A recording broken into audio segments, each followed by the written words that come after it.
Craig, welcome to the show, mate. Lovely to have you on. Thank you, Michael, and thank you to your listeners. Slightly portentous warning from the Minister of Energy?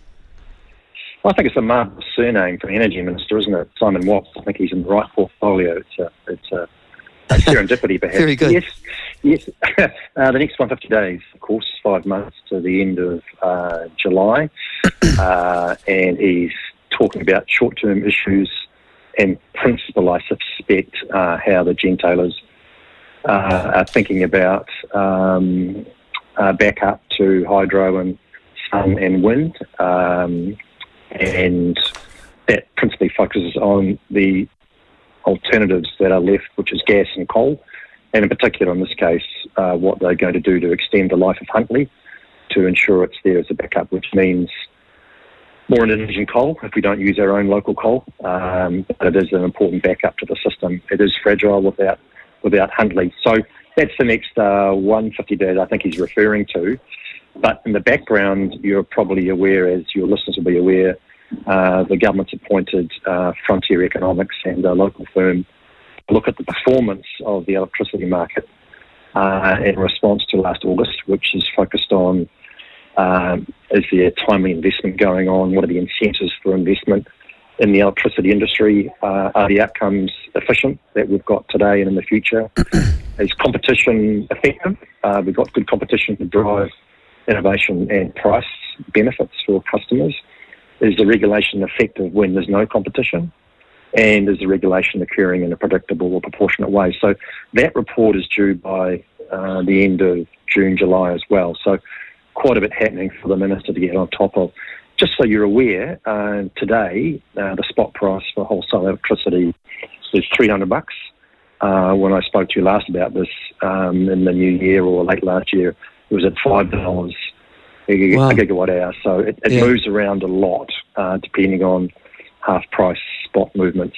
You can check online how full the lakes are in North Island and South Island, and you'll see the North Island storage levels were very low middle of last year, which was why people were scrambling for alternative supplies of gas or coal. So yes, the message is out there. I think that sort of goes not to just institutional design of the system and how we can improve it, but at an individual level, what are we doing to ensure that we've got better contracts with our electricity suppliers, gives us certainty, or we've got backups if we have brownouts, or we don't want to turn the power on because it's too expensive, and we've got other means of staying warm, for example, in your neck of the woods. For ordinary business consumers and household consumers, of course, we don't have much choice in this. We can shop around the various electricity companies or gentailers, but at the end of the day, they're roughly charging the same price for it. Every area is different, I guess. There are some massive inefficiencies. We've got a monopoly line company, for example, that has been poorly run over a large period of time, is now seeking to recover its dividends for a particular council. Is there any real opportunity for us to escape the inefficiencies of the energy market this coming winter? We'll see what the review comes up with in terms of performance of the marketplace. In the short term, we want to make sure we've got security of supply. I think that's pretty important. We've actually got access to power through Huntly or the gas peakers so that there's a backup. But in terms of price, I think that's a more challenging conversation. There are less alternatives unless you are vigilant about switching suppliers, not just amongst the gentailers, but amongst the retailers in the marketplace. Can they give you a better deal now? But of course, today's prices are all predicated on the pathway of future prices. So you're right, to a certain extent, any concern about August will be discussed, thought about and priced in today. So I just go down the line of individual responsibility and say, make sure you've got an alternative backup to electricity supply to your house or to your business. Yes.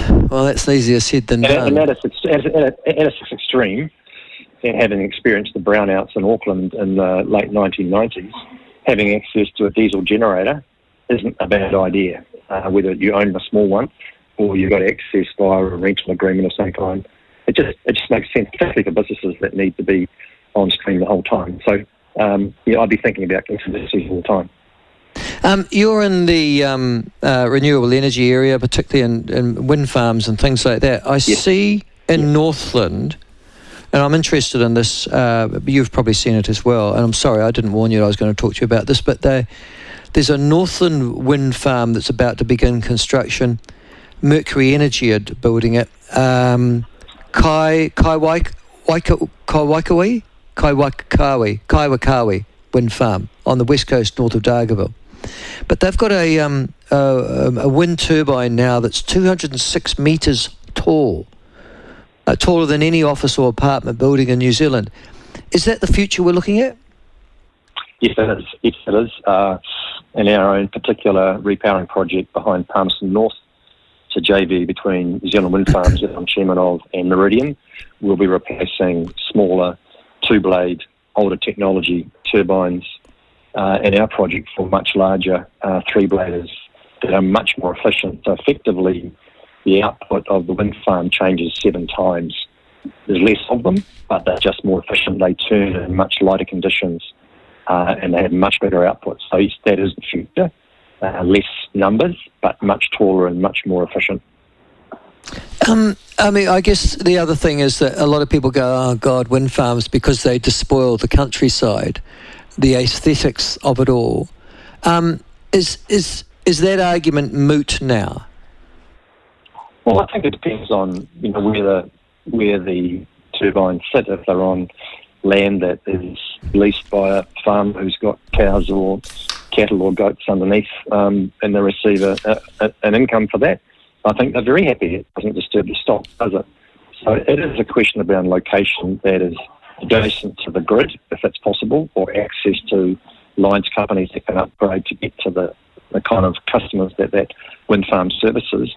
It's around the community, so will the local community accept that? And if it's in a remote location, west coast, north of Dargaville, arguably it's easier than in the centre of Auckland. So I think there are a number of factors that goes into the decision matrix where you want to place your wind farm. But most importantly, to start with, you need the wind resource to be consistent and relatively strong compared to other places to justify the starting point.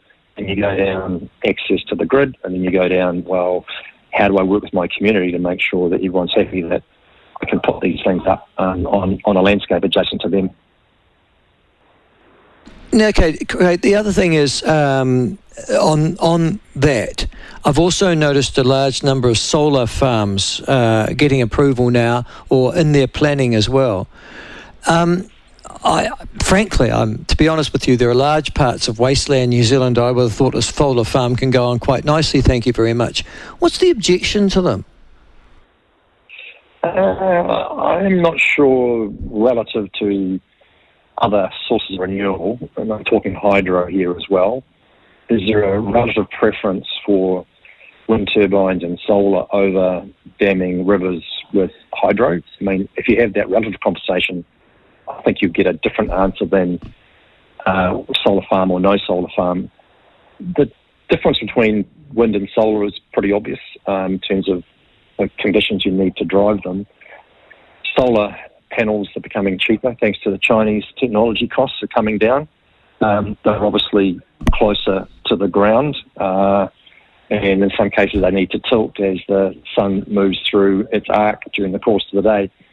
Can you do other things with that land? Is another question. So it's kind of different, and they have different benefits for a portfolio of renewable energy. If you've got hydro and wind and solar, you've got diversification. So the producer lens, a producer angle, they have benefits. From a user perspective or a community perspective, they've got a different impact on the landscape. They may be hidden in a valley, whereas turbines tend to be on ridges and access to landscapes where they can benefit from the uplift and the wind that comes across from the Tasman. So they are sited differently. So I don't think there's one way to it that I'm aware of. Okay, so in your personal view, does it make any difference whether it's solar or wind, or out of the three, hydro, solar, wind, I assume they're all weather, of course they're all weather dependent, but is one more efficient than another?